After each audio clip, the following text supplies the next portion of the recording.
I know nobody wants to do math on TikTok, but stay with me for a second. I know most of y'all are Gen Z and have the attention span of goldfish. Shut up and watch. Experts estimate that it would cost about $40 to $60 billion per year to end hunger and homelessness in the United States. Our military budget is $850 billion every single year.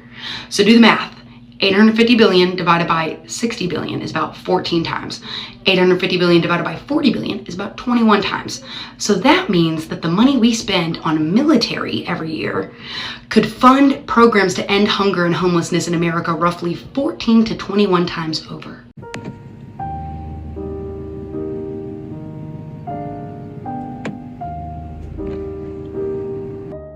I can excuse racism, but I draw the line at high gas prices. Since 2019, Americans didn't rest. Every time there is a new problem, it's either inflation, pandemic, lockdown, AI, massive layoffs, and all these problems that I just mentioned are going to weaken the leadership America once had in the world. So don't forget to like, subscribe, let's start. So today I have been reminded that most Americans do not understand how taxes work, and yes, I am kneeling on the bathroom floor. So when I said that what we are doing in Iran, I'm talking about the US government. But why it's important to say we is because our government runs on taxpayer money. So wars, military operations, weapons contracts, all of that comes from the money that the government is collecting from your taxes. I know nobody wants to do math on TikTok, but stay with me for a second. I know most of y'all are Gen Z and have the attention span of goldfish. Shut up and watch. Experts estimate that it would cost about $40 to $60 billion per year to end hunger and homelessness in the United States. Our military budget is $850 billion every single year. So do the math. 850 billion divided by 60 billion is about 14 times. 850 billion divided by 40 billion is about 21 times. So that means that the money we spend on military every year could fund programs to end hunger and homelessness in America roughly 14 to 21 times over. Not once, not twice, 14 to 21 times. Let that sink in. We have enough money in our military budget to end hunger and homelessness over a dozen times. There's people in America that can't afford groceries, can't afford rent, that are one emergency away from losing everything. People who are working full time and are still broke. My point in explaining the math is not to complain, it's to show that the United States government could be doing way more for American citizens if it wanted to. The way a government spends money shows you what it really cares about. Israel. And before someone jumps in the comments trying to argue about budgets, relax. The point is the scale of money, okay? Martin Luther King, he said that a nation that continues to spend more money on a military defense than on programs to help its own people is approaching spiritual death. America is not poor. We're one of the richest countries in human history. So the issue is not that the money doesn't exist. The issue is what our government chooses to prioritize. Why, when the government shuts down, do they cut SNAP benefits? Why are people starving when the government shuts down? Because they want them to. And honestly, wanting better for your country and for the people living in it is one of the most patriotic things you can do. So don't let the pro-American government, the MAGA Republicans, confuse you into thinking that criticizing the American government is unpatriotic, because it is very patriotic to believe that every American should have food, housing, medical care. Why are we paying for other countries overseas to have things that we don't have? Keep in mind that the government is an entity, but it's not a perfect one. Behind it, you have people who are running it. And what I'm noticing is that the US government, at least, is being run by the worst. Because how come can you explain that the government can fix the homeless and food crisis in the US 14 to 21 times and they still refuse to do it? I think that the tax money belongs to the taxpayers. They should be the one prioritized, not military defense. Because this new government, I think they do forget who's paying their salaries. And unfortunately, those who are paying their salaries are the ones struggling. They are the ones stressing about their medical bills. They are the ones stressing about their student loans. They are the ones stressing at the end of the month because they can't pay their house bills. And some of them can't even afford food. So Maria said, I learned more from you than I did in public school. It reminds me that the school system wasn't meant for you to get out of the system.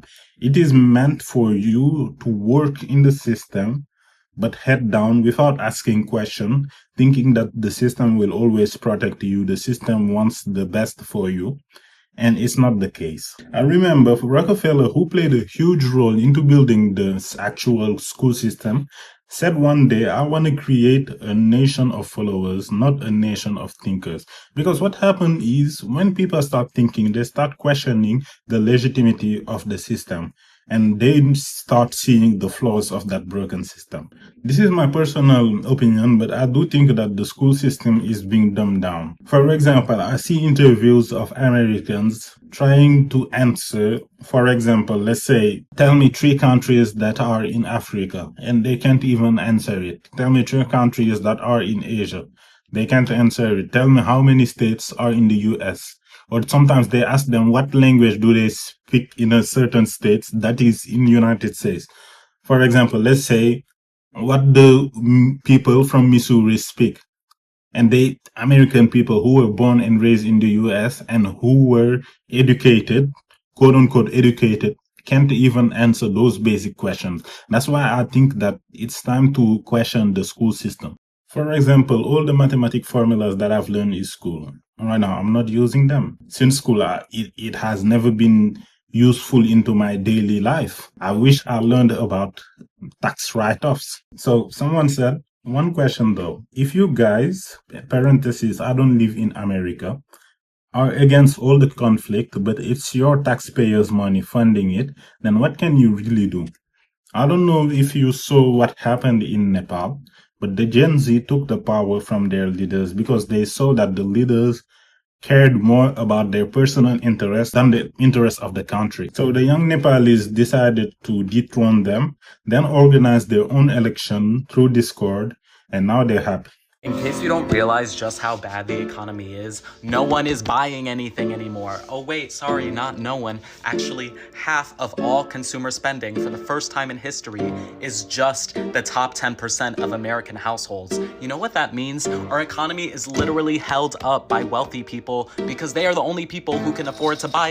And by the way, this doesn't mean that wealthy people are so amazing because they're helping our economy grow. No, why do you think they're the only people that could afford anything? Don't even get me started on the ultra wealthy people because get this, since the 1980s, billionaires' wealth has grown by 4,500% while wages only grew by 15%. And while workers' wages only grew 15%, rent went up 400%. College tuition went up 1,200%. Groceries went up 300%.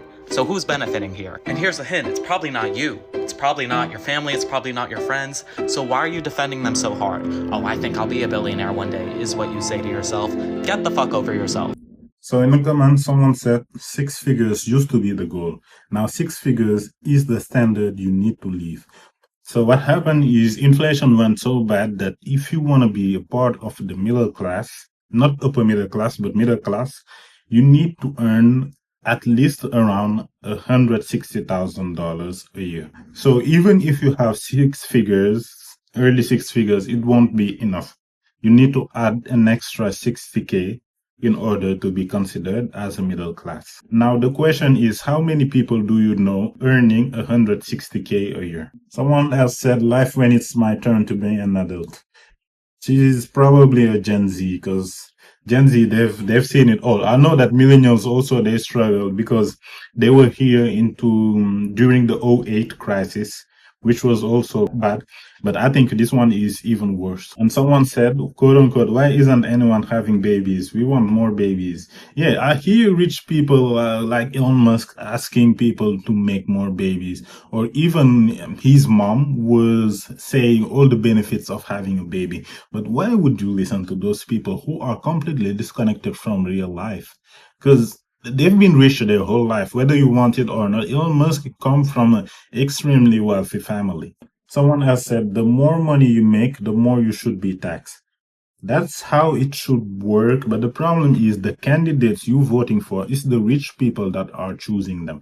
So they are the one financing their campaign, and the owners of the medias are the one influencing our decisions. So what happens is the majors, they will have their favorite candidate, and they will always show the positive side of that candidate, and that will shift your perception you have toward that candidate. Even during elections, what some majors do is they will announce the victory of their favorite candidate way in advance during the counting. When they start counting the votes, that's when the majors tell that their candidate has a huge gap and there is no way for his opponent to catch up. So it's a psychological tactic. So when people are sitting in their living room watching the majors, they'll say, okay, I don't need to go vote for the opponent because he's going to lose anyway, because the gap is so big that my vote won't make a huge difference. And if you question those majors, they're gonna tell you we made it. It was a mistake. It was an error. But in truth, behind the scenes, they wanted to push that candidate and demoralize the others. I don't know if you know this, but 70% of people that are graduating with college degrees are not finding a job in their field. Why are you guys okay with Amazon hiring 30,000 H-1B1 visa holders and firing 30,000 American citizens? This is not okay. You guys are okay with them hiring foreign labor so they can get a little bit more profit in their pockets? Come on. I remember some companies like Apple, they preferred H-1B visas than normal people, because what happened was whenever they recruited someone, other companies will pay them way more, so no one was loyal to Apple. So what their strategy was to prioritize sponsoring people to work for them.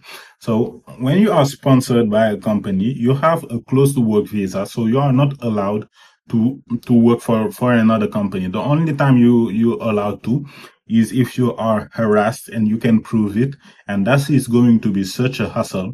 So Apple prioritized sponsoring people from other countries in order to work from them, to keep them.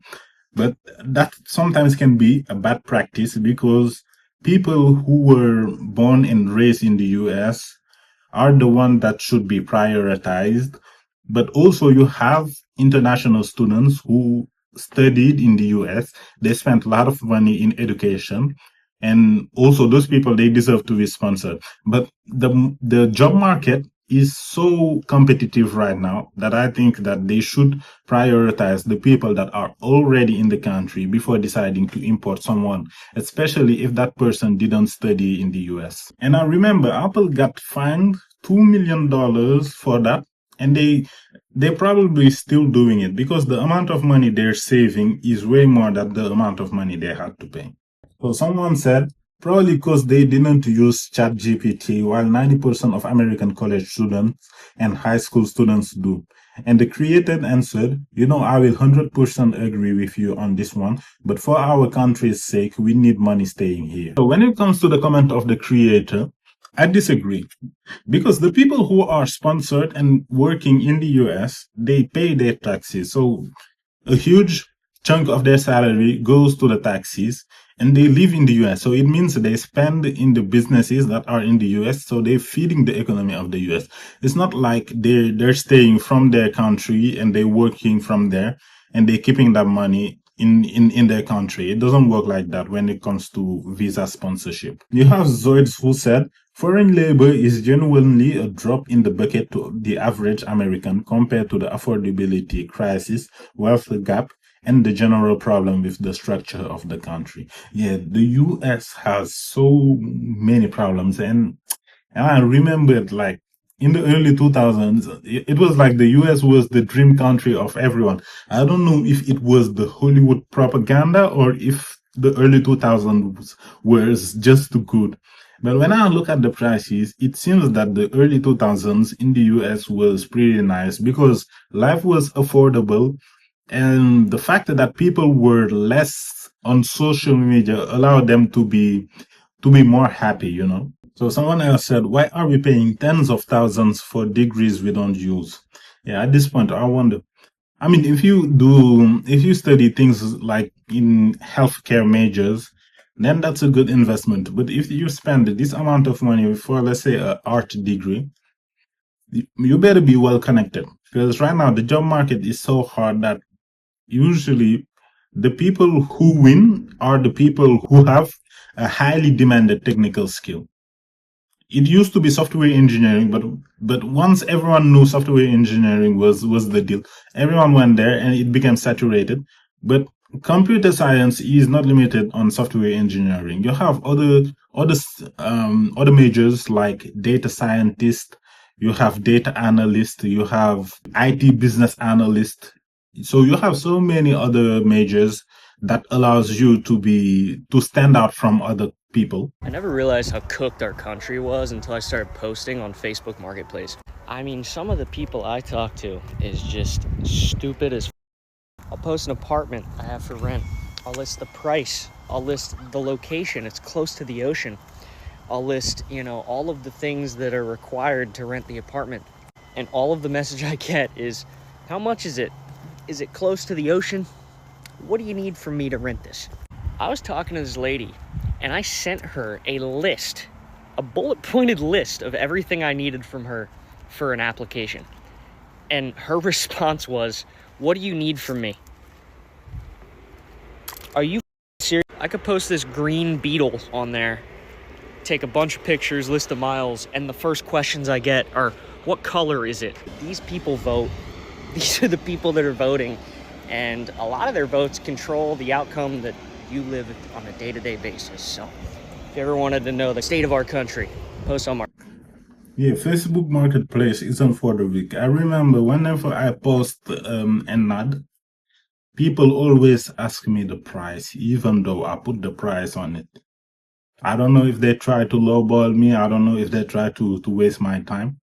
But when I'm patient, I usually answer them. But when I'm not, I just stop answering them, because if they are really interested by the product, they would read the whole description and they will be able to also see the price in it. So if we go into the comments, someone said they all voted blue. Someone else said it's a mix typically.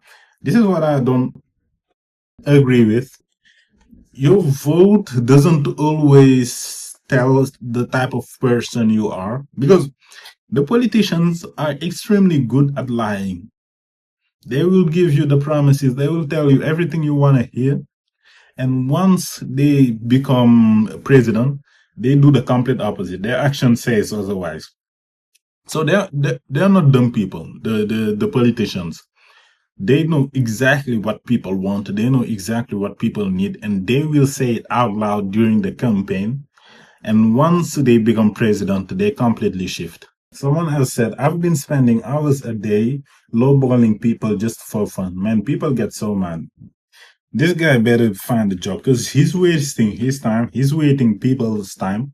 And he's not being productive. He's not pushing the society forward. In case you haven't realized it yet, America is indeed over. It is a surveillance state actively escalating into a dictatorship. Mark my words, flights will be grounded by the end of the year, if it even makes it that far. We're about to be coming up on the busiest travel time of the year. And do you see what the airports look like? We are having masked men in regular clothes, snatching people off of the streets, out of their homes, out of their schools, out of their churches. If you think for a second any of this is going to backtrack, that anything is going to go back to normal, you are delusional.